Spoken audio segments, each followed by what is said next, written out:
simply making a habit of reading books it's a bit like the thing we talked about with exercise. I feel like any amount of exercise is better than no exercise. Any additional movement you do is going to benefit you. And going from zero to a little bit is already a dramatic improvement. Hmm. And I feel like that about reading books, where of course you can talk a lot about, what are the best books to read. Obviously, not every book is great. And you can also talk about a lot about, well, how do you read books? How do you take notes? What do you do to retain everything you learn, and so on and so forth. There's a lot of optimization that you can think about and consider, but that's not where you need to start. You don't need to be worried at all about optimally maximizing your learning and retention from reading and so on. It's just a habit of reading. If you spend 20 minutes a day reading, or 30 minutes a day, or an hour a week reading, that's already going to level up your life significantly. And for me, the reason that this is the first of the three things for leveling up your mind is just that in my life, it's pretty clear that reading has like the highest return on investment of anything I've ever done. Both for the investment of money, because books are like shockingly cheap. If you think about like the amount of value you can get out of a good book, and the thing costs anything from like $5 to $20 usually, it's just crazy sometimes. I mean, I'm continually astonished at how much value I can get out of books for how little they cost.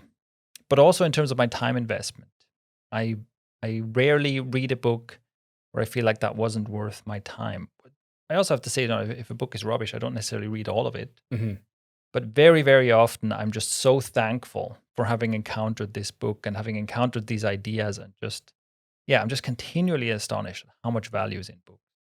I mean, I can say the same thing. I mean, we've had conversations like this, obviously not on a podcast, but I've mentioned that it's for me reading, listening to audiobooks and reading in general, and just exposing myself to ideas of people who I would just otherwise would have never came into contact with at all. For me, it's as if it allowed me a series of choices in my life that would otherwise have been completely unconscious to me. I wouldn't have been able to choose them. So growing up, the only options I would have had were based on my family conditioning, my societal conditioning and stuff. Just ways of seeing the world and ways of thinking would have been based around, that very narrow bandwidth of ways of viewing the world and stuff. But I started to read about like Eastern mysticism and these ideas and stuff like Alan Watts and whatnot. And if I'd not started reading this stuff, how would I have ever come across those ideas?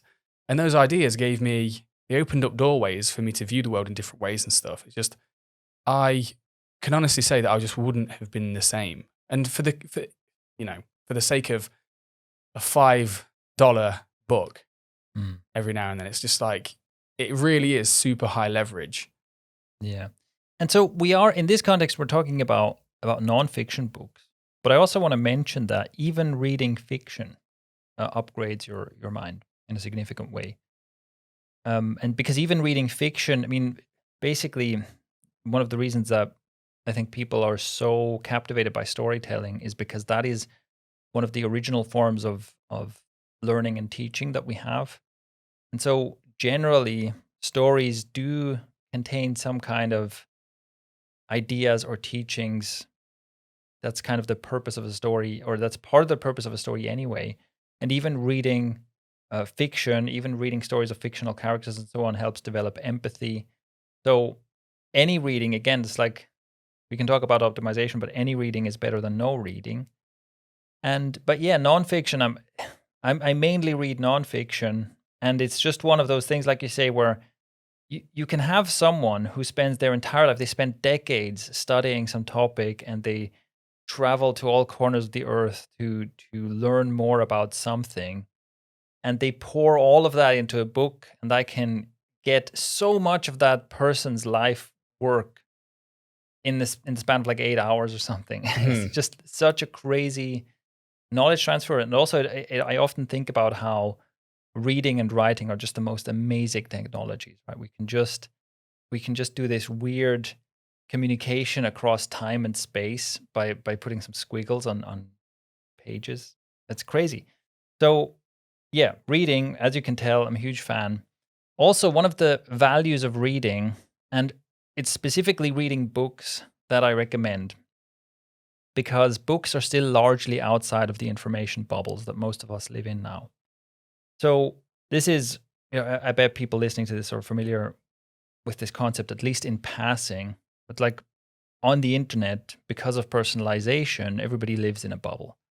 So you're constantly being shown messages that are tailored to your interests. And so, one person's social media feed looks totally different from another person's social media feed. And even one person's search results for the same keyword, for the same term, can look different from a different person's search results. And without that being obvious and without us being aware of it, we are moving in these highly confined bubbles of information.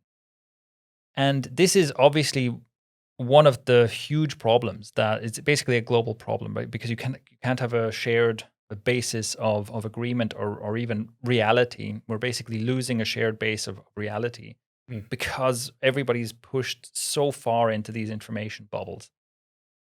And yeah, obviously it's a huge problem. So reading you do on the internet for the purposes of what we're talking about doesn't count, because unless you take drastic measures to break out of the bubbles, and I'm talking really drastic measures, it is difficult to unbubble yourself on the internet. So unless you take drastic measures, then you are in a bubble and you're not aware of the confines of it. And that is changing your view.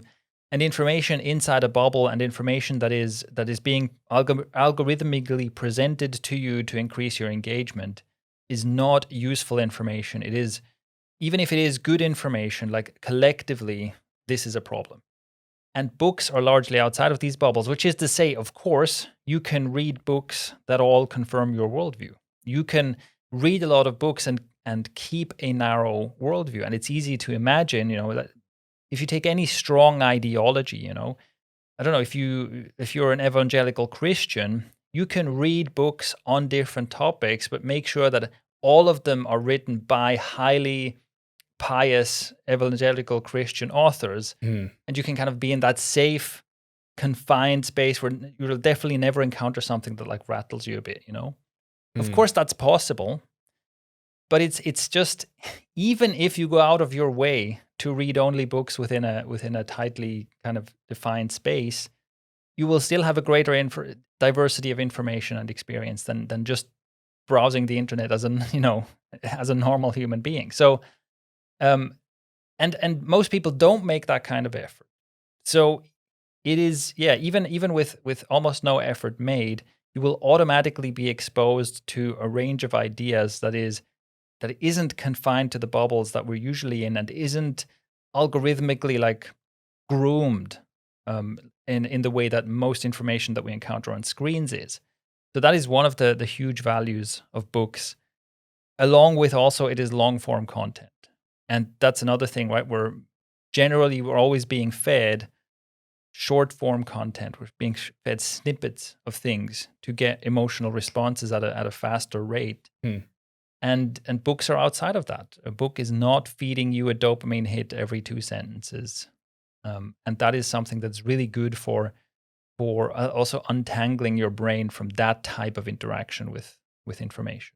I also recommend, but again, we're getting into the optimization space here already, which is not necessary. The minimum effective dose is spend like an hour a week reading, right? But also to get more of it, I also recommend that you deliberately seek out alternative perspectives and make sure that you deliberately step out of the bubble. So, for example, I got really interested in nutrition as it relates to health a few years ago. And the first few books I read on the topic were all like heavily indicating that a plant-based diet is the way to go. And were really heavily suggesting that, look, animal products are probably just not good for you. And in general, plant-based diet is the way to go. And I learned lots of valuable stuff there, but I thought, I wonder what the other perspective looks like. Because sure, there are these books written by these doctors who have all this experience and are citing all this evidence and so on, they're making this case. But I'm sure there are also books also written by doctors, also citing a lot of evidence that are telling people to eat meat. And I wanted to see that perspective. And so I sought out deliberately to get some books that make the point, or that are more pro animal products. Hmm. And at the time I was already vegetarian, so I wasn't necessarily trying to defend my own. I wasn't going to eat meat either way, right?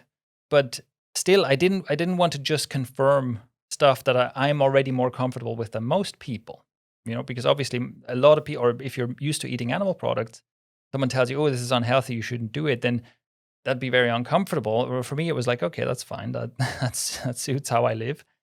But I didn't want to simply confirm those beliefs. And so I wanted to have a look at, what does the other side look like? What do people argue? And especially like all the way to like keto, where it's like, oh, I basically only eat meat and maybe some plant fat and maybe a nut or so every once in a while. And what arguments are they making? Like, what does this look like? How does it compare? And that's really useful to understand. Yeah, to understand both sides of a story. And I think books can do that more effectively than basically any other medium.